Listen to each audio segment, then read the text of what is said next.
Dicen que la vida te cambia en un segundo, pero no te avisa, no te prepara, no te pregunta si estás listo. 1 de mayo de 2019, competición en el Prat, en Cataluña. Una curva, un segundo, un choque frontal y silencio, mucho silencio. 15 horas inconsciente, un brazo que no volvería a ser el mismo y una vida por redefinir. Sin embargo, esto no es una historia de pérdida, es una historia de vida. Estamos en la flamante pista de atletismo de Mahón, donde el pasado no duele, empuja, donde una persona decidió reinventarse, amar, competir y por encima de cualquier otra cosa no conformarse en sobrevivir. Él es Nil Riudavets, menorquín, enfermero, triatleta paraolímpico, medallista y filósofo del dolor. Charlas que inspiran, nació para días como el de hoy. Nil, bienvenido y muchas gracias de estar con nosotros. Muchas gracias a ti, José, por dejarme la oportunidad de estar aquí, hablar contigo un ratito y la verdad que muy feliz de pasar este rato. Nos alegramos mucho, Nil. Hablaremos de muchas cosas. Creo que el título de nuestro podcast venía acompañado de tu nombre, seguro que cuando lo pensamos, porque si alguien nos va a inspirar, sin ninguna duda, vas a ser tú. Hablaremos de lo que supuso ese accidente, que fue un antes y un después para ti, pero yo querría empezar por el principio, por ese Nil niño, ese Nil que tiene sueños, como todos los niños que hemos sido todos. ¿Y cuál era tu sueño? ¿Qué querías ser de mayor? ¿Qué pasaba por tu cabeza en esos primeros años de vida? Bueno, pues es una buena pregunta, ¿eh? Yo creo que cuando era pequeño siempre tenía ese espíritu de lucha, de querer conseguir algo grande, ¿no? Pero conseguir algo grande siempre pensando en las demás personas, ¿no? No en un título propio de decir quiero hacer esto porque tiene un beneficio para mí, sino algo que tenga un beneficio para los demás. Y creo que eso va muy relacionado con la profesión que elegí, que es la de enfermero. Elegí estudiar esto para poder cuidar, para poder ayudar a las personas que realmente lo necesitaban.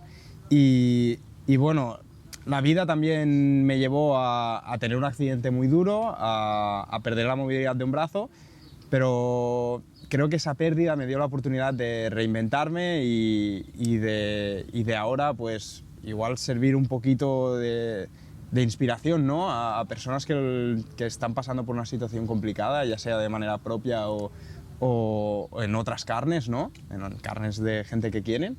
Y eso me llena de orgullo. Yo creo que esas son las palabras, ¿no? De un niño que soñaba con ser feliz y que soñaba con poder ayudar a los demás. Qué bueno, espectacular. Porque antes del accidente ya competías, el deporte era algo que llevabas muy dentro. ¿Lo hacías por aquel entonces por diversión o realmente por competir? ¿Cuál era tu mantra en el hecho de hacer deporte? Es curioso porque mi relación con el deporte viene desde muy pequeño. Yo tengo un padre que para mí es un referente que jugó a nivel semiprofesional a fútbol, jugando en tercera en varios equipos de aquí de Menorca y siempre pues, he realizado deporte, ¿no? En mi vida, primero con el fútbol hasta los 17 años, pero cuando no estaba jugando a fútbol estaba haciendo gimnasia artística, cuando no estaba haciendo gimnasia artística pues estaba nadando o estaba haciendo las carreras populares de aquí de Menorca, ¿no? En verano. Y yo creo que eso iba muy relacionado con los valores que tenía mi familia, con la manera de entender el deporte que tenía mi familia, y era de una manera pues, de compartir momentos con las personas que quieres, de también competir, porque el deporte es competición y siempre intentas ser tu mejor versión, ¿no? El día de la carrera. Pero creo que mi relación con el deporte viene por allí, desde muy pequeño, y ya pues después creo que la competición ya vino después, ¿no? Qué bueno.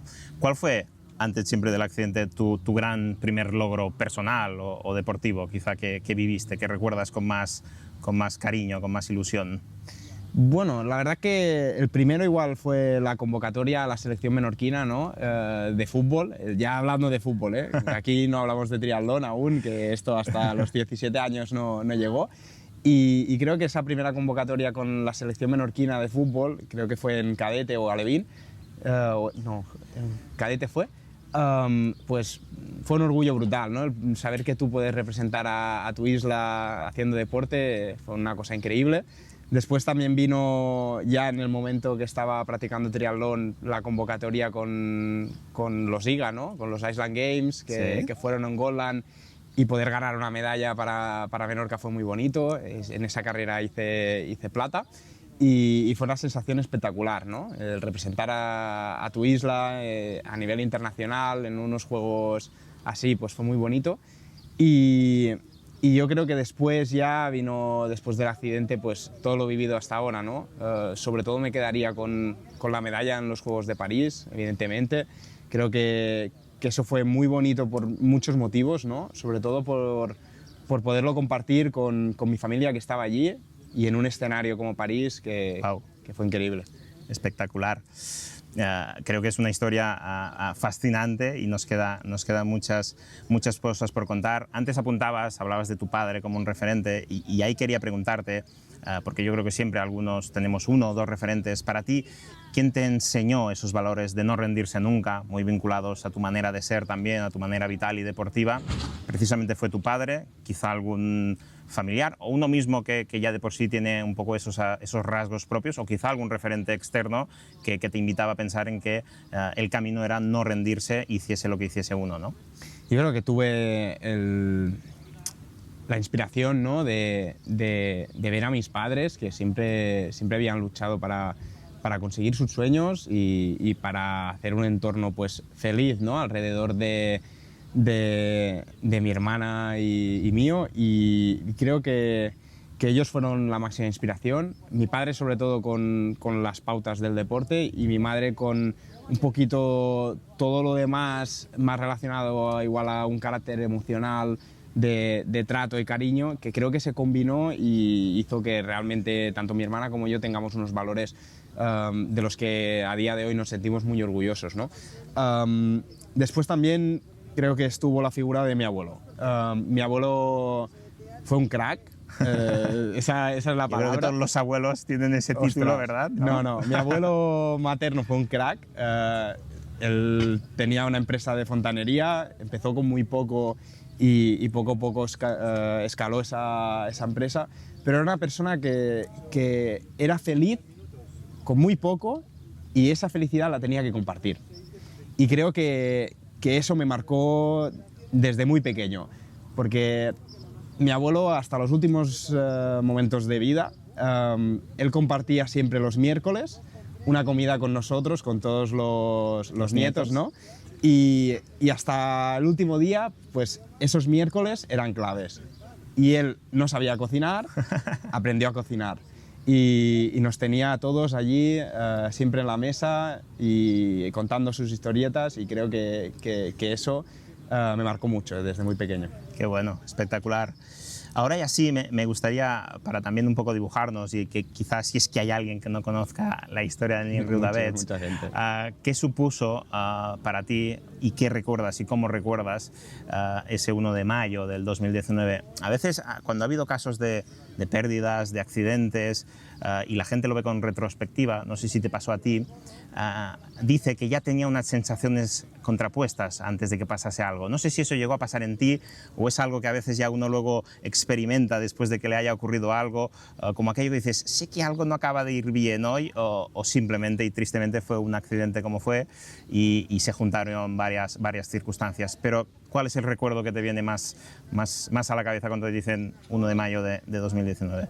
Es una buena pregunta esto, y yo creo que me la he planteado bastantes veces, a ver si ese día...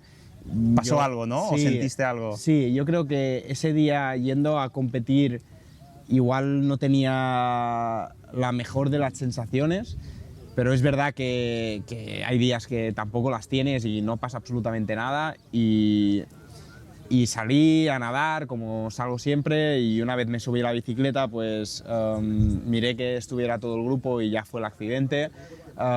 Y recuerdo pues caer al suelo, hacer un repaso a nivel corporal de qué daños había tenido. En ese momento cero dolor, porque estás en el suelo y yo creo que tienes tanta adrenalina que realmente no sientes dolor. Y hice un repaso, vi que podía mover las piernas, que podía mover el brazo izquierdo, pero que el brazo derecho no lo movía. Y yo creo que después de ese pequeño repaso que debía durar 15 segundos, me invadió un dolor espectacular. Es decir, empecé a gritar y me fui. Ya no recuerdo nada más.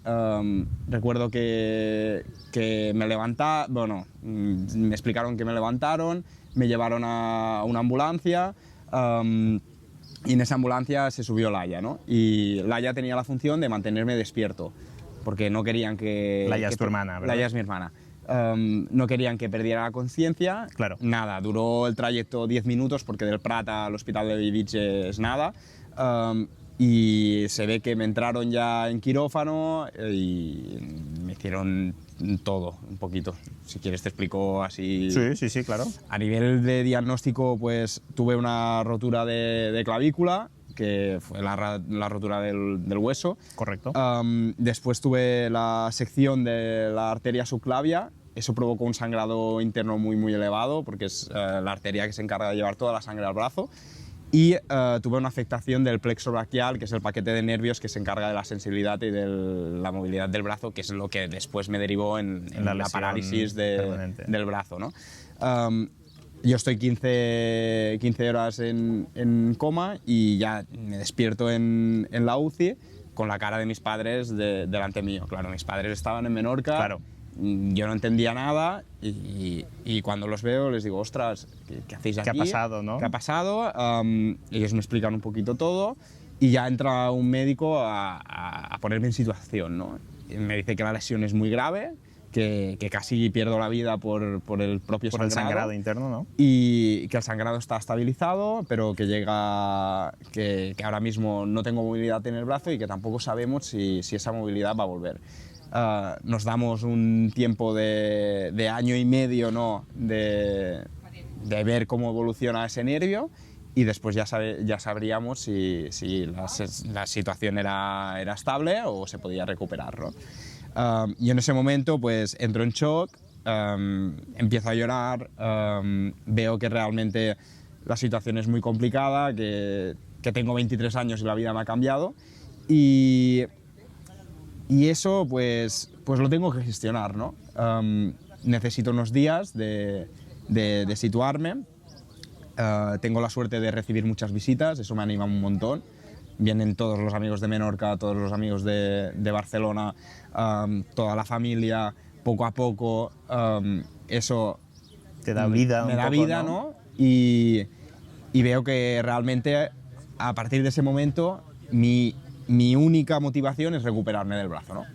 Porque yo no sabía que me iba a quedar así, que el final era este. Yo sabía que podía hacer mucho para intentar recuperar el máximo. Pues estoy un mes ingresado en Bellvitge, tengo varias operaciones para intentar reconstruir este nervio y después de un tiempo en Barcelona decido volver a Menorca. Yo llevaba ya 5 años viviendo en Barcelona, pero sentía que donde podía estar mejor, donde tenía todo el entorno familiar, a nivel de amistades y todo, era en Menorca y creo que la rehabilitación aquí la podía hacer perfectamente, ¿no? Porque claro, el hospital tiene todos los medios, estaba todo preparado y incluso con un tío pues montamos un gimnasio en casa para recuperarte, ¿no? Le metimos un montón de caña allí. Y nada, durante ese año yo acepto mi situación, sé que soy una persona que tiene una lesión muy complicada, pero que va a dar su máximo para recuperarse y durante ese año pues no paro de hacer horas y horas y horas de rehabilitación para ver si este brazo pues mejora. Después de un año y medio, ya viendo que mejoraba muy poco y que la estabilización de la lesión ya era la que era, al final los nervios tampoco son tan fáciles de recuperar y si claro, hay una sección pues es muy complicado. No se puede volver a conectar. Exacto. Y es durante ese año y medio el momento de decir, vale, muy bien, pues igual mi vida a partir de ahora es esta, mi vida a partir de ahora es con un brazo, con mi brazo izquierdo, que también era una cosa curiosa, porque eras derecho, ¿no? Sí, era derecho y tuve que aprender a escribir, tuve que aprender a comer Y bueno, eso fue un proceso de adaptación también curioso porque...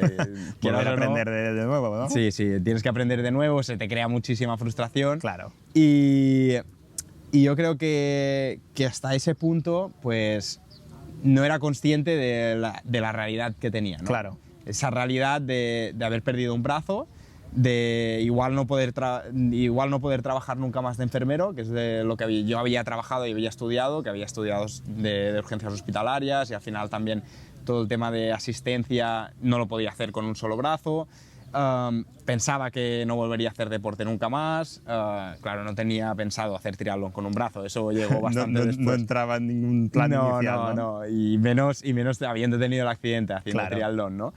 Y yo creo que es ese momento de decir, vale, estoy abajo del todo, no tengo ninguna ambición, no tengo ninguna ilusión, pues venga, vamos a empezar a intentar movernos, conectar, ¿no? A movernos y a ver qué podemos hacer, ¿no? Y creo que el primer clic lo hago cuando voy a hablar al hospital sobre mi situación y me dicen que me puedo reincorporar otra vez y que es verdad que no como enfermero de urgencias y enfermero asistencial, pero que sí que puedo trabajar como enfermero de recursos humanos, ¿no? Llevando toda la gestión de turnos, la gestión de un programa que se llama AIDA que lleva pues, todas las guardias y todo el cómputo horario. Y empiezo a trabajar pues, en ese sector, ¿no? Yo creo que eso ya me da un cambio de chip bastante bueno porque al final ya entras en rutina de trabajo y en ese momento vuelve a aparecer un poco el deporte. Primero, de la mano del pádel, que es una cosa curiosa. El pádel me ayudó a ser zurdo de verdad, ¿no? Y me ayudó a pasar mucho tiempo con mis amigos de aquí de Menorca, a compartir un hobby y eso me animó bastante. Y después a través del correr, ¿no? Que era lo más sencillo. Miré cómo adaptar un cabestrillo para poder correr con una faja que me cogiera bien el brazo y me lo comprimiera bien para que no me molestara. Y empiezo a hacer camí de caballs, a conectar otra vez con la isla, a conectar conmigo mismo, a tener esas conversaciones que había dejado de tener, ¿no? Claro, Durante todo ese porque te periodo. habías centrado en ese intento de recuperación de ese brazo. Y luego volvemos con esto. También te quería preguntar, esos primeros días después del accidente, ¿qué te dolía realmente más? ¿La propia lesión, los golpes, la caída o la incertidumbre esa de no saber qué ocurriría ni tener la seguridad de que tu brazo pudiese o no acabar recuperándose? Porque entiendo que la incertidumbre de no saber muy bien qué va a ocurrir, ahora lo sabemos porque Sí. tenemos la perspectiva del tiempo, pero en aquel momento, tú además que eres una persona muy activa, muy vital, verte ahí, entiendo que enchufado, controlado, Sí, vigilando sí. mil cosas, ¿qué te creó más miedo y tensión en esos días posteriores al accidente? Más que la incertidumbre, la pérdida de identidad. El mirarte y no reconocerte, el mirarte a los ojos y decir, ostras, esta soy la persona, ¿este eres tú ahora? Es decir, esta persona que no tiene ambición, que no tiene ilusión, que está apagada, ostras, yo no me reconocía, ¿no? El Nil de pre-accidente era un Nil activo, una persona muy alegre, una persona con ganas de vivir, ¿no? Y después del accidente, pues todo eso fue. Y era una persona apagada, ¿no? Y creo que eso es lo que más me costó, el volver a mirarme y reconocerme, ¿no? Y reconocerte. El otro día, mirando unos datos, me pareció una locura. Vi que al año en España hay algo más de 8.000 lesiones graves neurológicas durante un solo año, y que además el 80% afecta a menores de 35 años, muchas veces en accidentes de tráfico, deportivos, etc. Supongo que con este tiempo habrás visto, coincidido y compartido momentos y vivencias con gente de todo tipo que le habrá pasado multitud de cosas. Yo creo que también eso quizá te sitúa en una realidad y en un contexto de lo importante, lo relevante, lo estúpido y lo necesario, que te debe cambiar totalmente y te debe hacer volar la cabeza en relación a las preocupaciones, digamos, de un primer mundo, ¿no? La absurdez de que como hoy, de que mañana si me puedo comprar eso, si puedo viajar aquí o allá. Yo creo que cualquier situación de este tipo, y seguramente de mucho más graves, te debe dar una hostia de realidad muy, muy difícil de gestionar, ¿no? Sí, no, la verdad que fue así. Yo creo que el momento en el que decidí entrar dentro del mundo del deporte adaptado, ¿no? Fue en el momento en el que realmente vi que no era la única persona que había sufrido una cosa así. El problema de Menorca muchas veces es esa falta de referentes, ¿no? Claro. Que claro, yo tenía una falta de referentes a nivel deportivo que tuvieran la misma lesión que tenía yo. Y el tener personas que ves que han pasado por una situación similar o igual a la tuya y que se han rehecho y que tienen una vida totalmente plena, que tienen familia, que tienen trabajo, que hacen deporte, pues es donde tú empiezas a ver, ostras, y si esta persona ha podido, ¿por qué no puedo yo, no? Claro. Y creo que fue el momento de conectar y hacer el cambio de chip de verdad. En eso me ha ayudado un montón el deporte paralímpico. Impresionante. También sé que tuviste a toda tu familia muy pendiente de ti, que seguramente sufrió tanto o más que tú durante todo ese proceso también de aprendizaje y aceptación, seguramente por parte de todos, pero creo que hubo una persona muy referente como es Ana, tu pareja, seguramente tu ancla, y especialmente a partir de ese accidente donde de alguna manera debéis volver a conectar con la persona, a aceptar la situación física, quizá mental también, porque supongo que debe ser una montaña rusa de sensaciones todo el proceso que vivisteis. ¿Cómo recuerdas esos momentos de acompañamiento de tu familia, de Ana, durante esos momentos más complicados que viviste? Pues fue clave. Al final creo que en una situación de aceptación como es esta, ¿no? El entorno es clave. Es decir, yo sin el entorno que tengo y que tuve, no sería la persona que soy a día de hoy y no tendría aceptada mi situación como la tengo aceptada hasta el momento, ¿no? Como has dicho, Ana fue una persona clave, pero porque es que la historia es muy bonita con Ana. Y te la cuento ahora. Ana y yo no estábamos juntos justo después del accidente, tuvimos un paréntesis en nuestra relación, pero bueno, yo siempre Cosas digo, de la vida, ¿no? Sí, pero yo siempre digo que durante ese paréntesis yo no dejé de estar enamorado de Ana. Y estuvimos los 3 años de la carrera, los 3 primeros años, después 2 años no estuvimos, aunque nos íbamos viendo, y justo tengo el accidente, pues ella viene, ¿no? Y viene en calidad de persona que me quiere, claro, que se preocupa, a verme que y que se preocupa y a echarme una mano si yo lo necesitaba. Pero bueno, vino ese día y ya no dejó de venir, ¿no? Cada tarde estaba allí, pasábamos unos ratos muy muy buenos, pues recordando momentos. Un día vino con unos palillos chinos y me dijo, ostras, a ti que te encanta comer asiático, pues ahora vas a aprender con la izquierda a comer con los palitos, ¿no? los palillos, ¿no? Y teníamos momentos muy bonitos, momentos en los que yo desconectaba totalmente de mi situación y desde allí que no dejó de acompañarme, ¿no? Y la importancia de que las personas te acompañen bien también, ¿no? Claro. Porque es verdad que mucha gente te quiere ayudar, pero cuando tú tienes una situación así, la gente muchas veces, queriéndote ayudar, te hace de menos, ¿no? Y eso es complicado. También el darte tu espacio y empoderarte. Y claro, muchas veces decirte, ostras, prueba de salir de tu zona de confort. Esto, ¿por qué te lo tienen que hacer? Prueba de hacerlo tú, claro. ¿no? ¿Por qué no? Y yo creo que Ana, con la visión que tiene ella de la vida, con el haber trabajado en oncología infantil durante muchísimos años tenía esa capacidad, en Barcelona, ¿no? tenía esa capacidad y tiene una inteligencia emocional brutal. Y creo que en el proceso de recuperación mental y físico mío ha sido una persona clave. Qué guay. ¿Hubo momentos de decir, me dejo ir, renuncio, no quiero saber nada, me encierro en mi habitación, no quiero saber nada del mundo, de lo que hay en el exterior, esto es una mierda, esto no soy yo, no quiero vivir así? ¿Hubo algún momento de esos de pensar en ya no puedo más? Sí, hubo muchos momentos y al final por la noche es cuando te vienen todos los fantasmas, ¿no? Claro. El ruido, ¿no? El ruido, ¿no? Interno. Sí, ese ruido interno y esas conversaciones destructivas con uno mismo que creo que tenemos todos, ¿no? Claro. Hay momentos en los que tienes conversaciones que son favorables y hay momentos en los que una persona se auto-boicotea de una manera espectacular. Y yo tuve muchos momentos de esos, muchos momentos en los que me preguntaba cada 2 por 3 por qué me tenía que haber pasado esto, si yo consideraba que no había hecho daño a nadie, por qué la vida me pone en esta situación, con todo el dolor que eso representa, con la pérdida de identidad, el volver a al tener que aprender otra vez muchísimas cosas que yo ya tenía aprendidas, y te das cuenta que realmente la vida es así y a veces vienen mal dadas, y que cuando vienen mal dadas es cuando más aprendes también. Sin duda, se aprende a base de hostias, tristemente, porque también hay un componente, yo creo, social, de que tenemos miedo al dolor, que no estamos preparados para sufrir y que como que lo escondemos, como que está hasta mal visto hablar de dolor, de sufrimiento, y eso también como sociedad a veces nos margina un poco a quien realmente pasa por alguna situación de este tipo.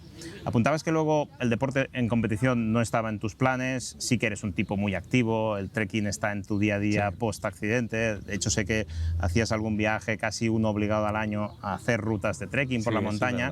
Hay un viaje que creo que lo cambia todo y hace un clic, que es a Picos de Europa, que a partir de ahí nos contarás qué ocurrió para que de verdad el deporte volviese a ser algo más que un simple paseo. Por cierto, también me cuentan que eres muy exigente cuando vas con esos paseos con Ana y le metes mucha caña, hasta tuvo que fingir un esguince un día para que la dejases en paz y dejaseis de iros a lo que pasear. tiene que aguantar, lo que tiene que aguantar ella. No estamos compitiendo, ¿no? Déjame ir a tomar algo, ¿no? Pero realmente cuando aparece ese clic que dices, ostras, yo puedo competir de otra manera, a mí me gusta el deporte, lo viví de una manera antes del accidente, pero después del accidente no tengo por qué renunciarlo, más allá de esos trekkings entre amigos a los que machaco, ¿no? ¿Cómo surge ese cambio y dices, vamos a prepararnos de verdad para competir ahora con la realidad que tengo? Yo creo que lo has dicho tú, viene de dos viajes, y son dos viajes que son casi consecutivos, uno es en junio y el otro es en agosto.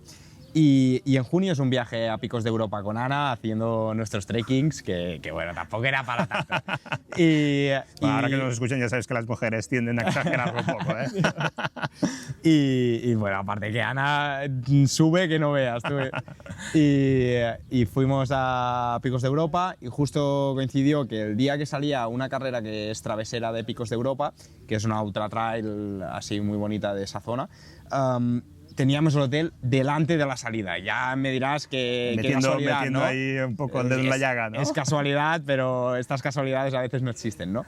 y vi la carrera y Ana me miró mientras estábamos viendo la salida y todo, y me dijo, ostras, tú aquí has vuelto a conectar, ¿no? Como diciendo, te mola esto que ves, ¿no? Y digo, es que a mí me gusta esto de competir, y a mí el deporte me daba una sensación de vida, ¿no? De vida muy llenaba, grande, ¿no? Sí, sí.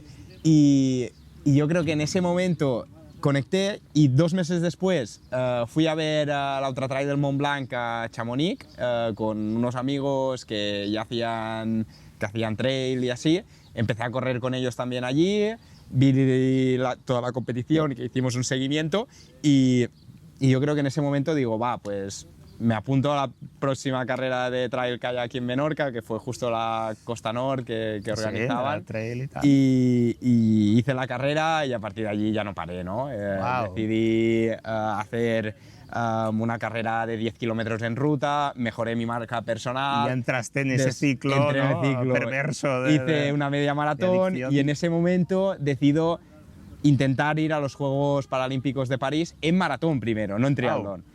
Y eso se ve truncado porque mi categoría no entra en París, y es en ese momento que decido pues volver al triatlón, ¿no? Y decir, ostras, el triatlón a mí me gustaba mucho, ¿no? Y entrenar las 3 disciplinas es divertido, aunque es pesado también porque tienes que hacer muchas horas, pero es más entretenido que solo correr, desde mi punto de vista, evidentemente. Y es en ese momento que digo, pues vamos a probarlo con el triatlón. ¡Wow! ¡Qué chulo! ¿En ese proceso tuviste que perdonarte algo a ti mismo? Sí. Me he tenido que perdonar con muchas cosas, muchísimas cosas. Sí, es decir, primero conmigo mismo, ¿no? Pero con la persona que soy. Porque el mirarte durante mucho tiempo y no reconocerte es muy duro. Claro. Y en el momento que dices, mira, Neil, este eres tú, y con esta persona vamos a ir a por todo. Porque esa persona no había cambiado tampoco. Claro. Yo tenía la percepción de que había cambiado, pero la situación solo hizo que empoderarme al final y decir, vale, pues si con 2 brazos teníamos esa vida, pues con uno vamos a tener una vida diferente, pero feliz y totalmente plena. Y la realidad es que a día de hoy yo soy una persona muy feliz, con muchas ilusiones, con muchos objetivos y con ganas de cada día mejorar como persona. Qué bueno.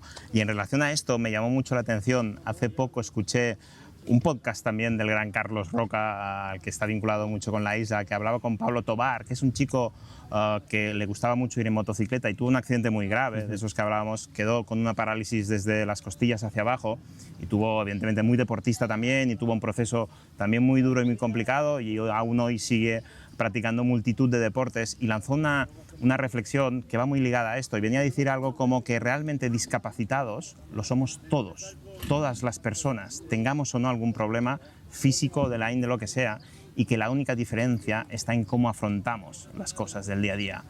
Cuando lo piensas dices, wow, realmente es verdad también que las limitaciones están, pero que la diferencia la marca en cómo uno mismo quiere afrontar, porque yo si sé que digo que no quiero nadar o que no sé nadar, es una limitación quizá mía, pero la puedo trabajar, y en vuestro caso, en tu caso, el poder afrontar con esa vitalidad y esa energía cualquier situación que parecía imposible una vez tenido el accidente, y ahora hoy lo haces con mucha naturalidad, ¿no? A mí me parece que es algo extraordinario, ¿no? esa reflexión. Y siguiendo con la vuelta ya al deporte, claro, haces natación, corres y vas en bici.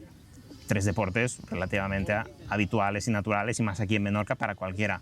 Pero claro, el gran reto está cuando en esa ecuación le quitas el uso y el apoyo de un brazo. Entiendo que es un proceso donde has de aprender de nuevo. No es lo mismo correr en equilibrio con un brazo que con 2, no es lo mismo ir en bici apoyado con un brazo o no, y evidentemente nadar. ¿Cómo es ese proceso de volver a conocer a tu cuerpo y aprender a practicar ese deporte con las posibilidades que tienes tú mismo? Es una buena pregunta, porque al final creo que es tiempo, ¿no? Todo en esta vida es tiempo, todo en esta vida es dedicación y capacidad de adaptación, ¿no? Nosotros hablábamos con mi entrenador cuando decidimos intentar ir a por París y mejorar ese rendimiento sabiendo que disponemos de un brazo, de que partíamos de una base aeróbica muy buena, ¿no? Yo ya hacía triatlón antes, ya era un buen triatleta antes, pues vamos a intentar volver a ser ese buen triatleta, pero con las adaptaciones que tengamos que hacer con un brazo. Y eso llevaba un tiempo. Claro. Y ese tiempo, sobre todo encima de la bicicleta, que es en el medio en el que yo tuve el accidente y en el medio en el que yo tenía que volver a sentirme cómodo yendo rápido encima de una bicicleta, que no es fácil, no. Porque ya ir rápido encima de una bicicleta con 2 brazos ya tiene su peligro también, ya tiene ¿no? su peligro. Pues con un brazo tienes unos factores externos que no controlas tan bien, ¿no? Y yo creo que eso lo gané a base de salir de mi zona de confort, de exponerme a situaciones que al principio me producían un poquito de incomodidad y que después las vivía con total normalidad. Y yo creo que esa fue mi máxima superación, ¿no? El volver a ser un buen deportista con una adaptación de un cuerpo totalmente diferente. Creo que nadando también la técnica cambia totalmente, es decir, tienes que nadar muy lateralizado, hacer mucha frecuencia de pies, respirar solo de un lado y no rotas nada tu cuerpo, ¿no? Que son como puntos que un entrenador de natación te incidiría mucho, pero claro, tú tienes unas capacidades diferentes, ¿no? Y después del correr sí que es lo más parecido, pero es verdad que en el gimnasio trabajo muchísimo toda la zona de core, de glúteo, cuádriceps y lo que son estabilizadores de cadera, para no crear descompensaciones, ¿no? Porque al final mi cuerpo es diferente y a base de repetición pues puedo crear una descompensación que ojalá no llegue nunca.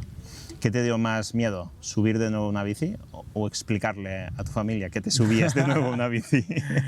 Explicárselo. Sí. Sí. Yo creo que en el momento en el que yo les tenía que decir a mis padres que me quería volver a subir a una bicicleta, ellos me dirían que estabas loco, ¿no? Que de eso nada, ¿no? y todo lo contrario, ellos me apoyaron, siempre queriendo lo mejor, ¿no? Para mí y ayudándome en todo lo que necesitara, ¿no? Incluso mi padre, que aún sufre un montón con el tema del triatlón, fue el primero que me dijo, va, pues vamos a probar la bici, yo estaré contigo, y fuimos a probar la bici y como todo lo que había hecho anteriormente con 2 brazos, el primer día fue una catástrofe, ¿no? No, es verdad, es que es así. Yo, el primer día que voy a correr... ¿Cómo va a ir en bici si se va a caer, no? Exacto, y cómo voy a ir en bici yo con un brazo. Y te subes allí encima de la bicicleta y dices, ostras, esto no lo veo nada, pero después es tiempo, pam, pam, pam. Cuando vas a nadar, lo mismo, porque tienes el recuerdo de hacerlo con 2, Claro. tienes el recuerdo de hacerlo muy fácil y ahora no es tan fácil, ¿no? Y hay que aprenderlo de nuevo y con otras Ahí circunstancias, está, ¿no? ahí está, ahí está. Qué bueno. Y aquí en Menorca se puede practicar ciclismo, se puede salir a la calle. Lo hablábamos antes, fuera de micros, la situación de las carreteras es delicada, peligrosa, da hasta miedo en ciertos momentos del año. ¿Puede uno prepararse a nivel de práctica de ciclismo aquí en la isla? Yo creo que sí, porque es verdad que en Menorca tiene momentos muy, muy buenos para entrenar. Es decir, la primavera en Menorca, el otoño en Menorca son muy buenos. En invierno es verdad que cuando hace tramontana es un poco complicado salir en bicicleta y las rachas de viento son bastante elevadas y no vas cómodo. Y las carreteras es verdad que hay muchas zonas en las que no dispones de mucho arcén, ¿no?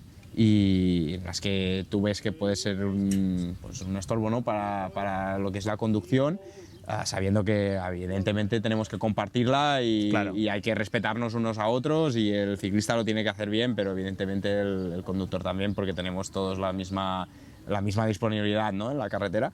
El problema que en verano pues la isla se satura a nivel de coches y salir en bici en según qué horas no es lo más recomendable. Yo en verano siempre intento salir a primera hora de la mañana, es cuando todo está Más mejor. tranquilo. Y siempre intento coger pues, carreteras secundarias, ¿no? La general, evidentemente, no la toco. En todo el verano e incluso en invierno no me gusta nada tocarla. Pero sí que tienes carretera de Fornells, Camí d'Enquén, y tienes bastantes rutas alternativas en las que puedes no encontrar coches. ¿Crees que de alguna manera el colectivo del ciclista está mal visto o un poco en el ojo del huracán siempre por esa convivencia con los coches? Yo creo que seguramente es injusto muchas veces, porque como cafres hay en todas partes, Sí. y aquel que va en la bici en chancletas, con la mochila mal colgada y sin casco, y encima con un carril bici al lado y no lo usa, pues desmerece a quien lo hace bien y a quien intenta respetar, ¿no? Pero es verdad que seguramente hay esa etiqueta de colectivo, quizá a veces abusón por aquello de que están en medio, no sé qué, pero yo creo que falta una concienciación y una realidad de verdad con la convivencia en las carreteras, y más aquí en Menorca, que faltan arcenes, faltan espacios más adecuados para unos y otros. Yo creo que hay que lanzar una brecha a favor, una lanza a favor del colectivo, del ciclista aquí, ¿no? Totalmente, la convivencia tiene que existir, aparte que el vulnerable en la carretera es el ciclista, no Viaja con su cuerpo únicamente. no es el conductor. Y eso es una realidad. Y es verdad que después el ciclista se tiene que empoderar y decir, ostras, nosotros tenemos que hacerlo bien también. Obvio. Es decir, hay que ir de 2 como máximo, en zonas en las que tú veas que te puedas poner de 1 para que te adelanten, te pones de 1 y hacer las cosas bien. En grupos muy, muy grandes, pues también ser respetuosos y no ir en miedo de la carretera. Lo único que es verdad que muchas veces, como no hay arcén, y el arcén está en una Situación, en un mal estado, exacto, que no te puedes hierbas, poner, piedras. tienes el inconveniente de que no te puedes meter allí dentro del arcén. Claro. Y eso pues también es una llamada a intentar pues que todo esté mejor, esté más limpio, y con un buen arcén un ciclista no molesta. Claro, i seny que ha de ser bé i en venen, que diuen, ¿no? Exacto. Ahora quiero que viajemos a París, París 2024. ¿Cómo vives esos últimos metros hasta cruzar la meta y darte cuenta de que lo has logrado, que has ganado el bronce en las Olimpiadas Paralímpicas de París? Pues fue increíble, fue increíble. Fue cerrar un círculo, ¿no? Fue cerrar un círculo de una experiencia muy, muy dura, ¿no? De haber sufrido un accidente que me cambió la vida, y de haberlo revertido, de haber cogido toda esa rabia para convertirla en ganas, en motivación, en energía, y conseguir un objetivo muy bonito, que es ganar una medalla en unos Juegos, participar en unos Juegos ya. Ya de por sí, ¿no? Y que fuera de la manera que pasó, ¿no? Que estando a 200 metros de meta me estaba jugando esa medalla y tuve la fuerza de sprintar y poder adelantar al francés que estaba justo luchando conmigo, pues fue muy bonito, la verdad, fue muy bonito. Wow, con lo cual podríamos decir que crea un antes y un después, ¿no? Para ti, esa consecución de esa medalla. Sí, yo creo que crea un antes y un después, que es verdad que si no hubiese llegado a esa medalla creo que estaría igual de feliz. Es verdad, ¿eh? Solo por haber ido, estado, haber luchado, haberlo intentado, ¿no? Exacto. Solo por haber estado allí o haber intentado estar allí y haber hecho el cambio de chip que he hecho, ser la persona que soy a día de hoy, con la ilusión que tengo, con las ganas de vivir que tengo, pues ya todo habría valido la pena, ¿no? Pero es verdad que una medalla te pone en un foco mediático, sobre todo en Menorca, que fue la primera medalla de unos Juegos Paralímpicos, y ojalá que no sea la última. Que eso sienta un precedente y que haya mucha gente detrás con discapacidad o sin discapacidad que se anime a intentarlo, ¿no? Que es muy difícil, pero que se animen a intentarlo.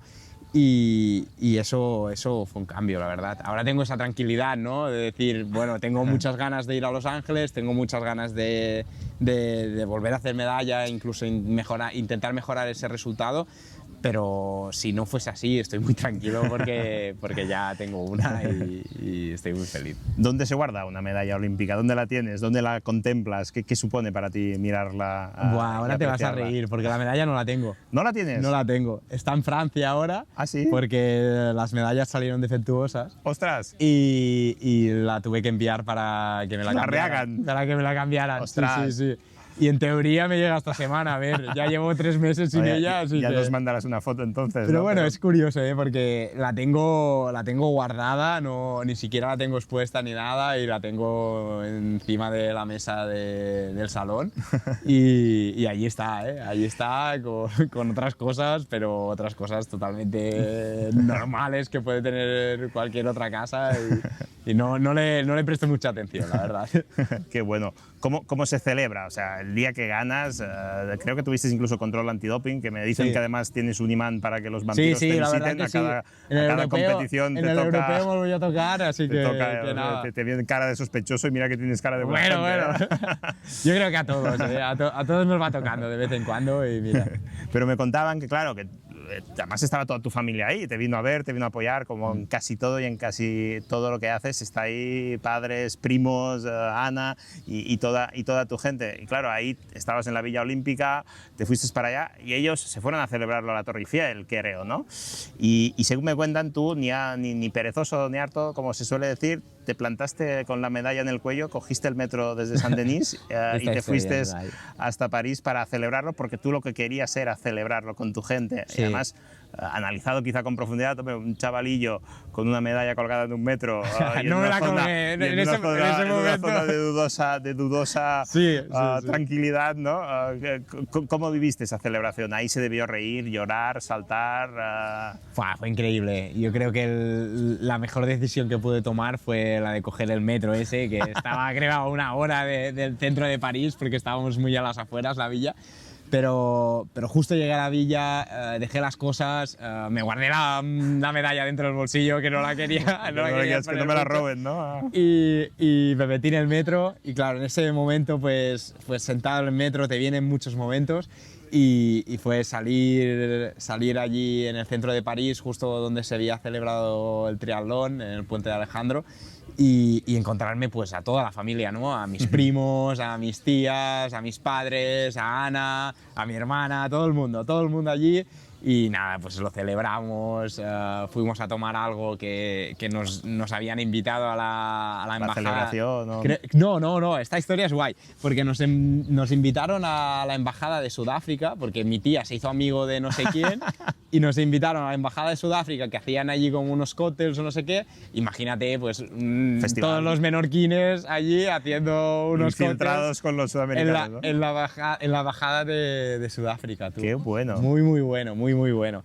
Y nada, estuve un rato con ellos y todo, y ya después me fui a la villa. Al día siguiente nos íbamos ya para España a creo que eran las 7 de la mañana o así, y recuerdo que esa noche no dormí nada. Claro, no, asimilando, ¿no? Sí, Quizá, no, estaba totalmente sentimientos eufórico. a flor de piel, ¿no? Y fue brutal porque el día siguiente estuve casi todo el día de viaje haciendo escala en Barajas para venir a Menorca, y después el recibimiento que tuve aquí en el aeropuerto y todo fue súper bonito, con todos los compañeros de trabajo, el resto de amigos y familiares que no pudieron venir. Qué guay. Y fue muy bonito, lo recuerdo con Claro, porque máxima felicidad. es que además eres el primer menorquín en ganar una medalla en un Juegos campeonato Paralímpicos, sí. paralímpicos, ¿no? O sea, con lo cual eso aún doble orgullo quizá, ¿no? Por poder ser el primero que rompe esa barrera, y quizás sirva para que otros, lo que hablabas antes, lo intenten, ¿no? Como alguien que ha logrado algo que nunca antes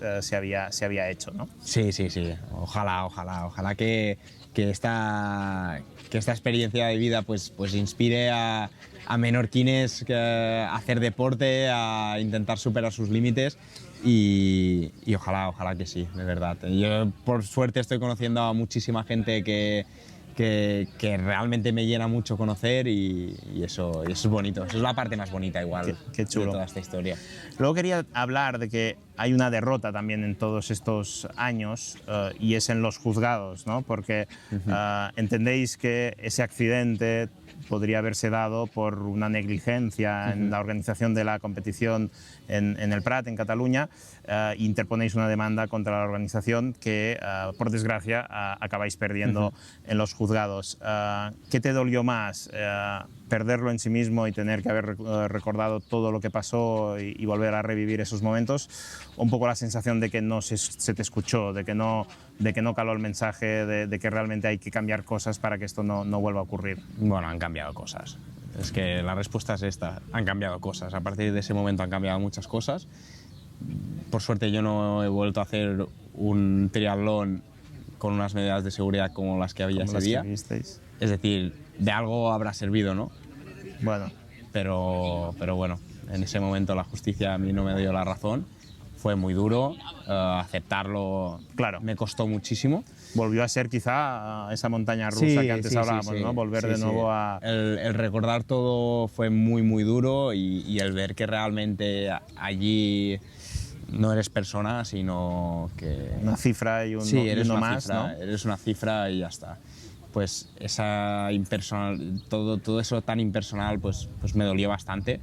Pero bueno, lo viví como una parte más del aprendizaje, quizá, ¿no? De que, bueno, salió así. Yo tenía la capacidad de revertir la situación y decir, vale, pues me va a afectar hasta aquí, vale. Y a partir de esto pues voy a coger toda esa rabia y la voy a convertir otra vez en ganas de hacer algo, de motivarme y de conseguir esa medalla. Y yo creo que esa medalla también se consiguió un poco por este motivo, ¿no? Porque tenía tanta rabia interna referente a esto, que recuerdo perfectamente llamar a Ana llorando y diciéndole, buah, esto que nos ha pasado no puede ser, tal, no sé qué, totalmente derrotado, y la llamé después, 10 minutos después, y le digo, buah, es que en París voy a darlo todo, voy a ganar la medalla y esto se va a acabar, y ya de esto no se va a hablar más, a nivel de que lo vamos a tener totalmente aceptado, ¿no?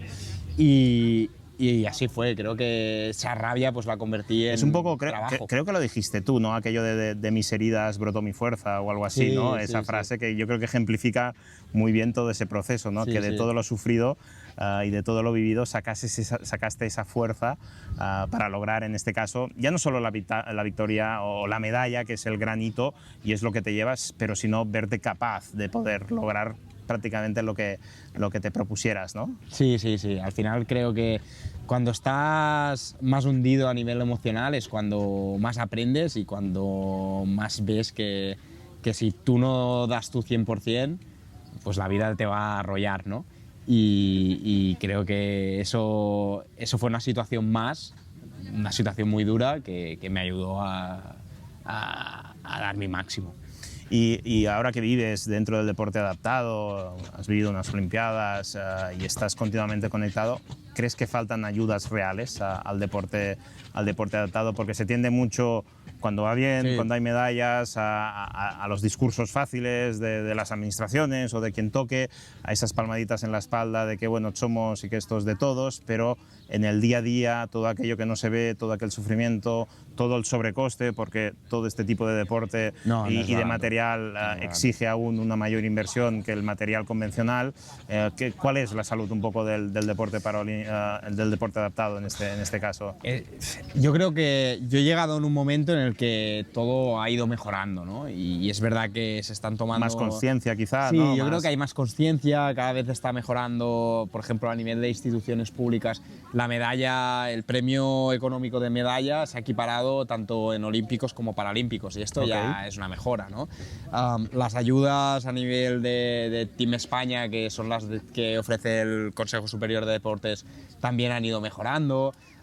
El gobierno balear no hace distinción entre olímpicos y paralímpicos y eso también ayuda un montón, es decir, en el gobierno balear se dan unas ayudas, en el Consell Insular también se dan unas ayudas, más o menos en ese sentido estamos cubiertos. Y después, para profesionalizarlo aún más, creo que es importante que haya empresas privadas, ¿no?, que crean en tu proyecto y que crean en tu marca personal, ¿no? Que al final es una cosa que también tú tienes que trabajar como deportista. Y por suerte yo desde el primer momento tuve la ayuda de RTM Hotels, que son una empresa que está volcada al deporte desde el primer momento en Menorca. Tuve la suerte de tener una ayuda por parte suya.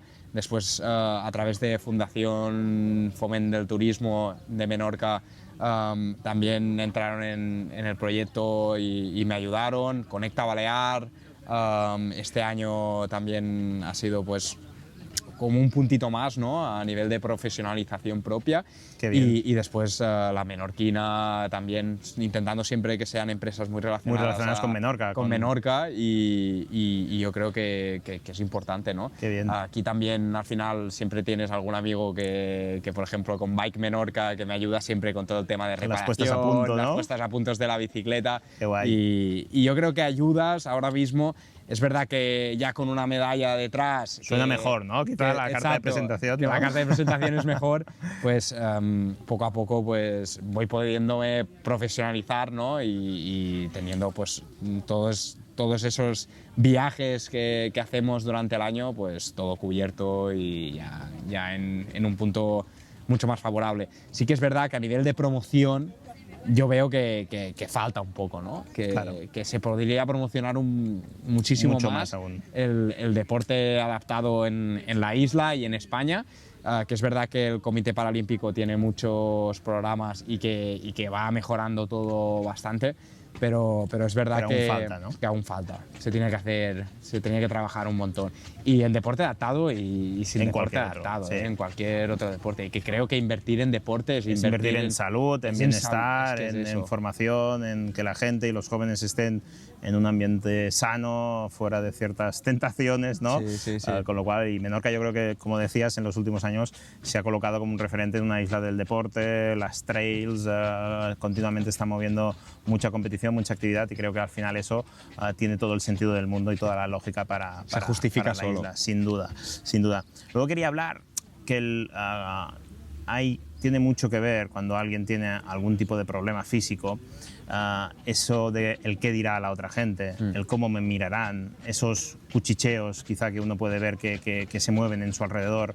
Eso llega a un momento que desaparece, siempre está ahí, tienes esa sensación de complacencia de la gente, de lástima quizá, de que lo que hablábamos un poco al principio, de que el dolor o no está normalizado, de que salirse un poco del guión establecido del bienestar físico pues incomoda en ciertos lugares. ¿Cómo se vive eso? Debe haber un momento que debe afectar realmente hasta que uno es consciente de lo que realmente está ocurriendo y que seguramente el problema no es tuyo, sino de los demás, ¿no? Sí. Yo creo que es cuando más vulnerable estás, ¿no? Claro. Es decir, cuando tú realmente no te reconoces, miras a las demás personas y la mirada de parece la que otra, te están señalando, ¿no? La mirada de la otra persona es un reflejo de tu propia mirada, ¿no? Claro. Y si tú no te aceptas, ¿cómo te van a aceptar los demás? Y al principio fue muy duro. A mí me costaba mucho quitarme la camiseta, exponer mi brazo, intentaba siempre ir con cabestrillos. Y vi realmente que eso tenía que ir cambiando, porque yo no podía tener este estereotipo mío propio porque me impedía ser feliz. Y poco a poco pues te vas enseñando más y ves que realmente el problema lo tienes tú, ¿no? Claro. Es que es así. Y qué más da, ¿no? Que te miren como te miren. Al final tú eres la persona que eres y tienes que estar muy feliz con cómo eres, con las limitaciones que tienes, porque cada uno tiene sus limitaciones, y después con las cosas que sabes hacer bien, ¿no? Claro. Y es verdad que a mí me costó un proceso, pero después de ese proceso yo ya voy a la playa perfectamente y ni me fijo si me miran o no me miran, o si dicen alguna cosa del brazo o no dicen alguna cosa del brazo, lo tengo totalmente normalizado y es verdad, ¿eh? Ya no me importa nada. Genial. ¿Qué supone para ti, yendo un poco ya más a la parte personal, para ir acabando, ser enfermero hoy? Porque además creo que el último examen lo hiciste o tuviste que salir del hospital tras el accidente para hacer uno de los últimos exámenes para finalizar tu formación, y al final haber podido lograr tus dos grandes pasiones, la enfermería y el deporte. Aún tras el accidente, hoy puedes hacer ambas cosas. La enfermería es tu medio de trabajo, tu medio de vida, y la competición, el deporte, tu otra gran parte de vida, ¿no? ¿Cómo vives poder ser y haber logrado ser enfermero y poder desarrollarte laboralmente en esa parte que tanto te gustaba? Pues la verdad que muy feliz, ¿no? En el momento en que me dijeron, vale, pues con un brazo puedes trabajar de enfermero y hay muchas cosas que puedes hacer, incluso en los últimos 5 años que he estado trabajando he ido tocando diferentes servicios y eso me ha enriquecido mucho como profesional de la salud. Y nada, vi que podía trabajar a nivel de gestión sanitaria con todo el tema de recursos humanos. Después estuve haciendo una supervisión en laboratorio. Eso también me dio un aprendizaje brutal de cómo funciona pues todo lo que es prueba diagnóstica a nivel de laboratorio, análisis clínico y banco de sangre. Y ahora actualmente estoy en calidad y seguridad del paciente, que son todos los proyectos a nivel de uso, por ejemplo, uso adecuado del antibiótico, proyectos como la higiene de manos, el flebitis cero, que son proyectos ya a nivel de indicadores de calidad y muy importantes para la seguridad del paciente. Y eso me enriqueció muchísimo. Sí que es verdad que yo no había estudiado enfermería para hacer todo esto, sino que había estudiado enfermería para ser enfermero de urgencias o enfermero de ambulancia. Siempre me había gustado muchísimo más toda la actividad a nivel asistencial. Pero he visto que me podía reinventar y que dentro del mundo sanitario pues había muchos otros sitios donde poder ayudar y sumar, quizá, ¿no? Muchísimos campos, y que realmente también tiene una implicación muy grande y que estás ayudando a lo que es el cómputo general de la población, ¿no? No hay una asignatura pendiente a nivel social de que esto no sea una anomalía, es decir, no llega al 35% de las personas con diversidad funcional que tienen trabajos estables en España. Es una cifra bajísima, datos del año pasado. No llega, creo que era un 33-34% que no logran tener un trabajo estable. Es decir, tú estás dentro de ese 30 y poco por ciento que sí logra tener un trabajo estable, dadas las circunstancias que te envuelven. Ahí seguramente hay un debe en la parte social de poder integrar y ayudar a personas a normalizar situaciones que puedan aportar y ayudar en muchos de los sectores y segmentos laborales que tiene este país, ¿no? Sí, seguramente. Yo creo que el dar oportunidades es súper importante, porque después te sorprenderías de realmente lo que aporta, ¿no? Una persona con discapacidad o sin discapacidad, pero que realmente puede trabajar de muchísimas cosas y aportar muchísimo valor. De lo que sea. ¿Qué has aprendido del dolor, tanto del que tú has sufrido como del que has podido ver en pacientes en estos últimos años? Que el dolor es muy limitante, es verdad. Es decir, ahora se ha puesto de moda el tema de que es como una constante vital más, ¿no? El dolor. Y que la tenemos que valorar, y actualmente ya se valora, y realmente es como un sector bastante poco estudiado aún, pero que realmente es muy limitante, pero que del dolor muchas veces se aprende también, ¿no? y que a veces con algunas terapias también a nivel de mindfulness, de concienciación del cuerpo y todo, pues ese dolor pues puede mejorar un poquito, ¿no? Qué bueno. Creo que eso es un poquito lo que hemos aprendido, ¿no? Qué bueno. Y dime, ¿qué queda de Neil de antes del accidente? ¿O es todo lo mismo, simplemente que ha evolucionado, ha cambiado? ¿O crees que hay una persona diferente después de ese accidente? Al principio pensaba que había una persona diferente después del accidente. Ahora mismo te diría que es la misma persona con una experiencia vital que la ha hecho madurar, la ha hecho cambiar la visión de muchas cosas y la ha hecho ser una persona igual más empática de lo que era antes, que yo ya me consideraba una persona bastante empática, ¿eh? Pero el sufrir en carne viva pues una situación así pues me ha hecho ser bastante más empático con personas que realmente sufren y eso creo que me lo ha dado el haber tenido toda esta experiencia vital. Lo de que te enfades si no te dejan comer cuando quieres comer y que no te dejan dormir cuando tienes sueño, ¿esto es de antes o ya, No, esto o es ya de es de antes, ahora? esto es de antes ya. La verdad que a mí me cambia el humor, si tengo hambre y si tengo sueño. He de decir que yo conozco a poca gente tan vital y tan feliz como eres tú. O sea, eres un tipo que irradia felicidad y buen rollo allá por donde va. Pero me han dicho que lo único que enfada a Neil es que no le des de comer cuando tiene hambre y que no le dejes dormir cuando tiene sueño, ¿no? Eso me vuelve, vamos, eso me cambia como persona. Eso sí que me cambia como persona. Ahí sí que veis una persona chunga, ¿no? Sí, ahí veis una persona diferente. Genial, genial. Ostras. Y oye, ¿qué te queda por hacer? ¿Cuál es el próximo reto? ¿Olimpiadas? ¿Potenciar más tu vida en Menorca? ¿Disfrutar de aquí, de las pequeñas cosas? ¿Crecer como familia, como persona? ¿O quizá el esquí, que me han dicho que por ahí la nieve también te tira, que he visto alguna imagen ahí bajando nada mal por algún Pirineo, ¿no?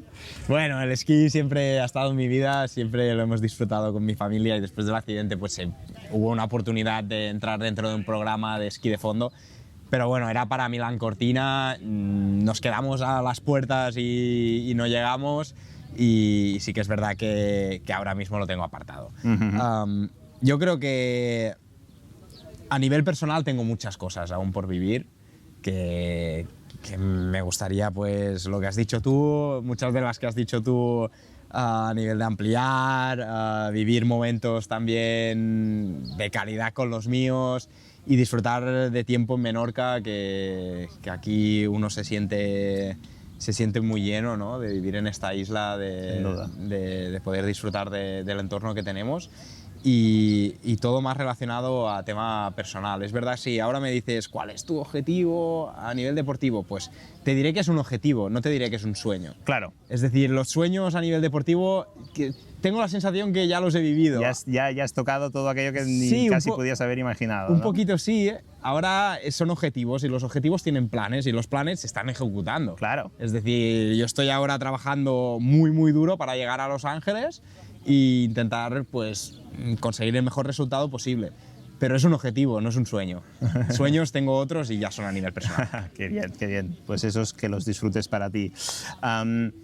¿Cuál crees que sería el mensaje que le podríamos dejar a alguien que nos escucha, que ha escuchado tu historia, que quizá puede simpatizar en que la ha vivido recientemente o con un familiar, con un amigo?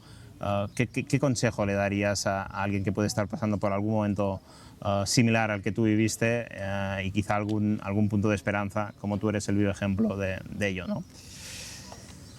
Yo le diría que primero de todo se dé tiempo, que esté tranquilo, que busque un entorno favorable y que estar mal muchas veces significa estar bien.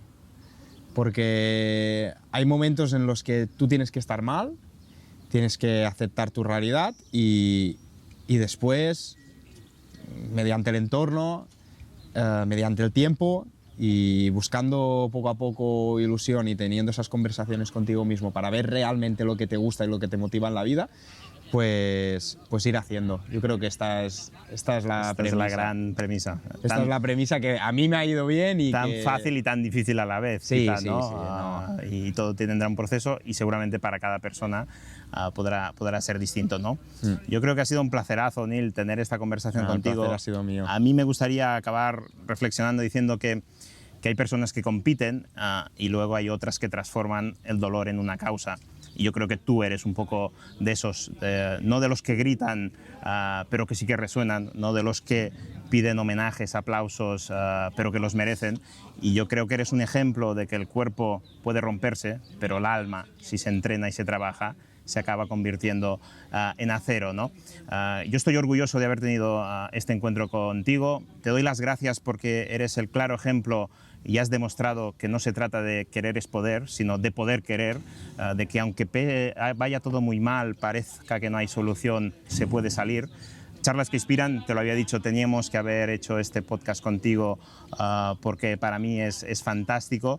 A ti, Neil, gracias porque eres parte de la historia, de la nuestra, de la de Menorca, de la de España, pero sobre todo de la tuya propia y de los que te quieren y te acompañan. Así que gracias de corazón, ha sido más inspirador que nunca y te seguiremos viendo y celebrando todos tus éxitos personales y deportivos, seguro.